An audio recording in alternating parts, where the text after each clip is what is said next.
حضرت سفیان ثوری رحمۃ اللہ علیہ فرماتے ہیں کہ میں حج بیت اللہ کے لیے جب بیت اللہ شریف حاضر ہوا تو میں نے ایک شخص کو دیکھا جو طواف کر رہا تھا اور ساتھ درود شریف پڑھ رہا تھا۔ پھر میں نے اس کی پیچھا کیا، اس کے ساتھ ساتھ پھرتا رہا، طواف کرتا رہا۔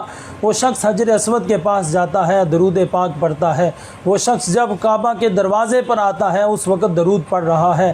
میں اس کے ساتھ ساتھ چل رہا تھا۔ عجیب حالت تھی کہ شخص یہاں پر درود کے علاوہ قرآن کی تلاوت بھی کر سکتا ہے، یہاں پر اپنے گناہوں کی معافی بھی مانگ سکتا ہے، لیکن یہ شخص درود کیوں پڑھ رہا ہے؟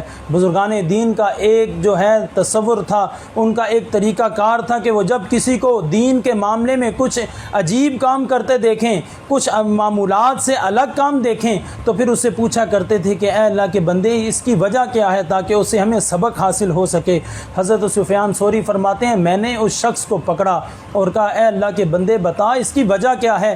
یہاں پر تو حج بیت اللہ کے دوران یہاں پر تو قرآن کی تلاوت بھی کر سکتا تھا، معصورہ دعائیں پڑھ سکتا تھا، اپنے گناہوں کی معافی مانگ سکتا تھا، لیکن اس کی وجہ کیا ہے؟ اس شخص نے کہا کہ اے اللہ کے بندے میں بتا اس لیے رہا ہوں کہ تم اللہ کے نیک بندے محسوس ہوتے ہو سکتا ہے میری اس بات سے تمہیں کوئی فائدہ ہو جائے۔ کہنے لگا کہ میں اور میرا باپ جو ہے حج کے لیے آ رہے تھے کہ رستے میں میرے باپ کا انتقال ہو گیا۔ میں نے اپنے باپ کا چہرہ دیکھا تو میرے باپ کا چہرہ سیاہ ہو چکا تھا۔ کہا میرے باپ کا چہرہ سیاہ ہو گیا، میں پریشان ہو گیا، پریشانی کے عالم میں روتا روتا پتہ نہیں چلا غشی کا عالم طاری ہوا اور دیکھا کہ ایک شخص آ رہا ہے، گھوڑے پر سوار ہے، چہرے پر نقاب ہے اور آ کر میرے والد کے پاس آتا ہے، گھوڑے سے اترتا ہے، میرے والد کے چہرے سے اس کپڑے کو ہٹا کر میرے والد کے چہرے کے اوپر ہاتھ پھیرتا ہے۔ اس نورانی ہاتھ پھیرنے کی برکت اتنی ہوتی ہے کہ میرے والد کا چہرہ 14ویں کے چاند کی طرح روشن ہو گیا۔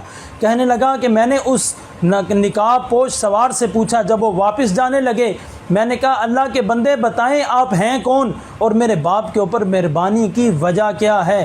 تو اس نقاب پوش نے اپنے چہرے سے نقاب ہٹایا اور فرمایا انا محمد الرسول اللہ، میں محمد صلی اللہ علیہ وآلہ وسلم اللہ کا رسول ہوں۔ کہا کہ میں نے عرض کی یا رسول اللہ میرے والد محترم پر اتنی کرم نوازی کی وجہ کیا ہے؟ آج تو میرا والد میرے لیے رسوائی کا سبب بن چکا تھا، آج میرے والد کی موت اور اس کی یہ حالت اس کے لیے ذلت اور رسوائی کا سبب بن چکی تھی۔ یا رسول اللہ میرے والد پر اتنے کرم کی وجہ کیا ہے؟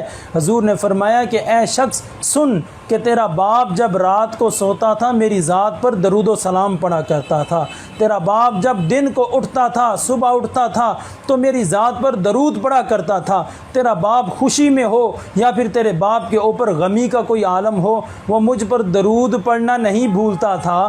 تو آج جب اس کے اوپر مشکل وقت آیا ہم سے دیکھا ہی نہیں گیا کہ ہم پر درود پڑھنے والا مشکل میں پھنسا ہو، ہم آج اس کا چہرہ چمکانے کے لیے بنفس نفیس تشریف لے آئے ہیں۔